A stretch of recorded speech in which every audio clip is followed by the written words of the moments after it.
So do you condemn what happened on October the 7th? Do you condemn what Hamas did that day? Would you condemn Hamas for what they did? You're not prepared to condemn Hamas. Are you prepared to condemn it? You haven't condemned what Hamas did on October the 7th, have you? Of course I have, on every speech. And do you unreservedly condemn it? At every speech I've made. Do you unreservedly condemn the slaughter of 200? Will you now take the opportunity to condemn what Hamas did on October the 7th? I only ask you one more time. Piers Morgan, the talkhead for the alternative media, the editor, aka the news manufacturer, for News of the World, and lapdog for this goblin, Rupert Murdoch. Later breaking the chains of serfdom under his goblin master and became the editor for Daily Mirror, from where he was fired for faking photographs in the wake of the Abu Ghraib torture scandal. So yeah, we're off to a good start with this one. Now Piers Morgan has his own show and his own YouTube channel that is owned by Talk TV, where Rupert Murdoch is CEO. Where he spews propaganda and bootlicking for Israel. I don't usually pay attention to news anchors because frankly they are just corporate puppets that are hollow on the inside with the personality and the emotional range of a boulder from the ancient Egypt. But enough about Don Lemon. But this particular one is a special cookie. Because he's not only a talkhead, he's a raging propagandist for Israel. And if you haven't noticed by now, I personally don't appreciate them that much, to say the least. Let's delve deep into the affairs of Piers Morgan.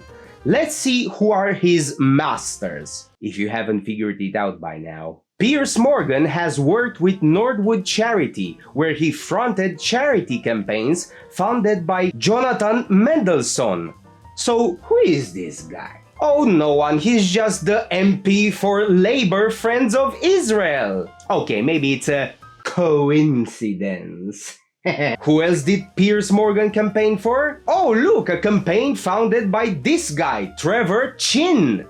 I mean, which one, bro? So who is this guy? Oh, no one, he's just the director of BICOM, Britain-Israel Communication and Research Center. Oh, and he is a lobbyist for Israel. Can you notice a pattern here? Now let's take a look at this picture. Would you look at that? The wife of Jonathan Mendelsohn. She's the head of the global business group appointed by Facebook. And she headed the procurement of Onavo, an Israeli mobile analytics company funded by veterans of Unit 8200, an intelligence group of IDF. You might ask yourself, okay, so what are these guys doing? Oh, nothing, just monitoring Facebook users' behavior out of the app. No biggie. Just good old spying on you.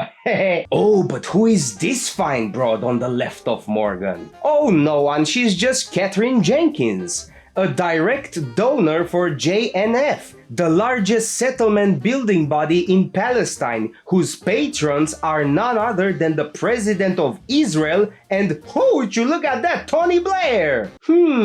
Interesting. So yeah, basically our beloved Piers Morgan is just a Shabbos goy. AKA he sucks rabbi dick. So now we know who his masters are, but more importantly, let's analyze his behavior as a slave for them.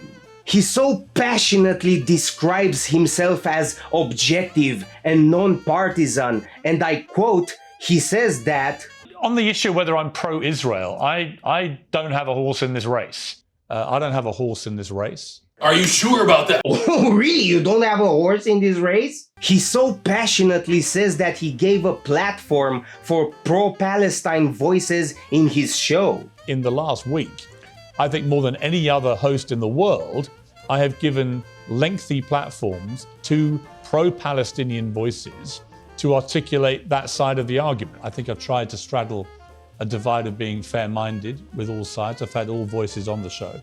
Piers, bringing them to your show to ridicule them and putting them in a corner and gaslighting them into feeling guilty if they don't condemn Hamas, that is not giving a platform, Piers.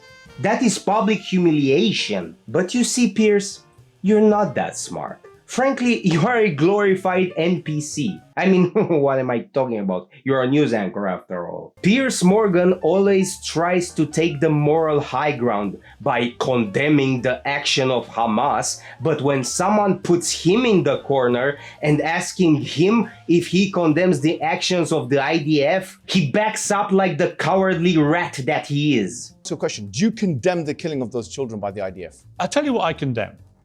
Yes or no? I'm going to answer your question honestly and truthfully. Sure. Okay, but do you condemn that, yes or no? I don't think So you refuse to condemn? No. You do refuse to condemn? Why are you putting words in my mouth? Because you're not condemning it, are you? What do you want me to condemn? Israel's okay, right. excellent. What do I want you to condemn? Yes. I want you to condemn the fact that the IDF, knowing that it's more probable than not, pressing buttons from the sky, killing innocent civilians, 1,000 of them children, that is a war crime and that is not acceptable morally. Just like you condemn the other one. Is it condemnable or not? I believe, given the scale of what Hamas did on October the 7th, Israel is entitled to kill children. No, it's not what I said. Go ahead. They're entitled to defend themselves with force. I agree with you. And you know what? I'm going to be even ahead of you because I see the question coming. Do you condemn Hamas for the atrocity? Yes, I condemn Hamas. I condemn Hamas. I condemn Hamas is the source of all evil. They're a reason for everything. And you know what?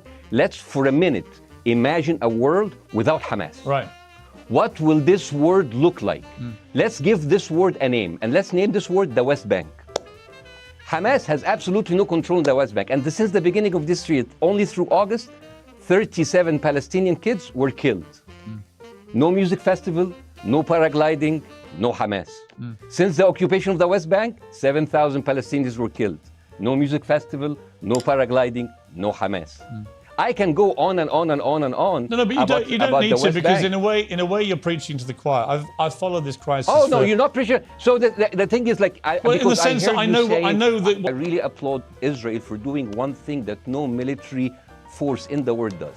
Because I heard Ben Shapiro and I heard Ron DeSantis, and they said Israel is the only military force in the world that warns civilians before bombing them. I mean, how fucking cute. That is so nice of them.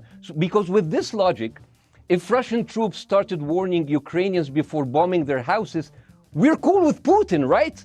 I mean, okay, Habibi, you have warned them, go invade, it's fine, you have done your job. Does that mean that every single one of those civilians was standing, obscuring a military target behind them?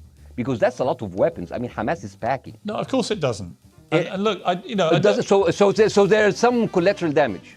Lots of collateral damage. Yes. It's fine, yeah. You kill some to save some and then kill some more. Yeah, I agree. Yeah. Well, I agree. Remember, kids, when the Palestinians break out of their open-air prison, they are the bad guys. That's not kosher. But when Israel kills tens of thousands of women and children, they are defending themselves.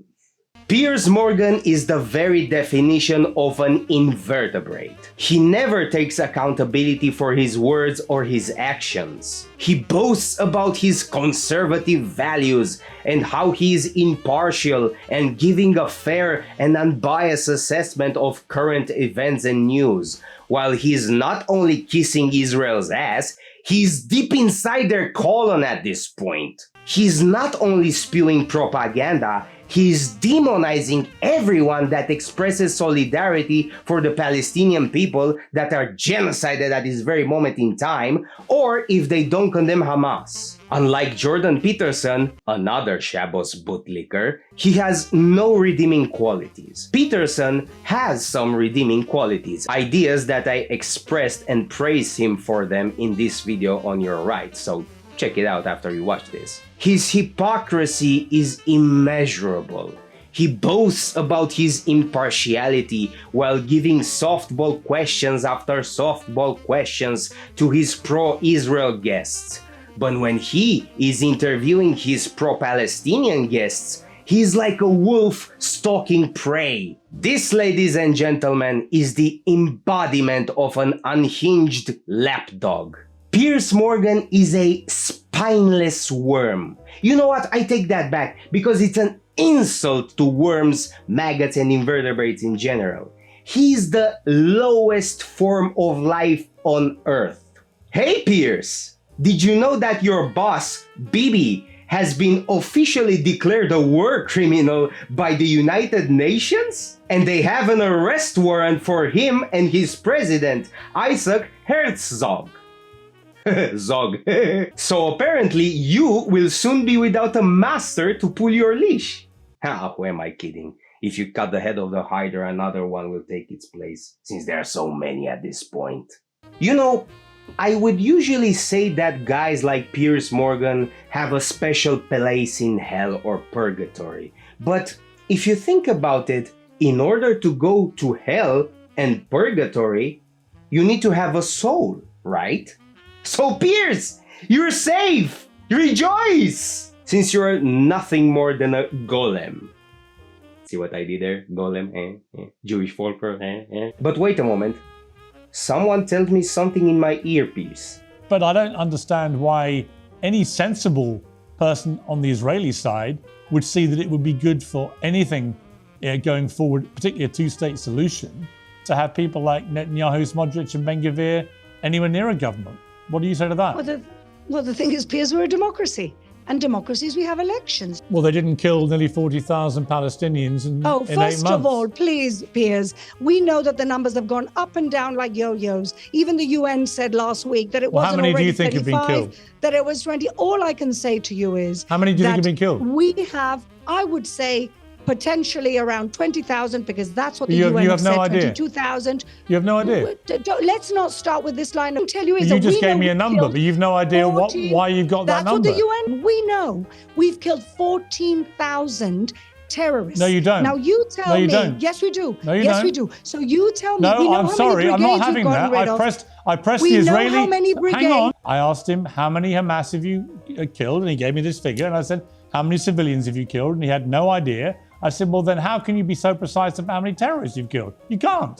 If you've got no idea how many civilians you've killed, why should I believe a word about the numbers of Hamas? Because we know. Just to be clear, you know exactly how many terrorists you've killed, but you have no idea how many civilians. Estimate, and how many civilians have you killed? The UN, again, Piers, in the middle of the Second World War, I don't think you could have pushed Churchill. You're doing it as well. To ask him, sorry, Fleur. What am I doing? You're doing the same thing the government spokesman did. You know exactly how many terrorists you've killed, but you've no idea how many civilians. We don't know exactly. How convenient.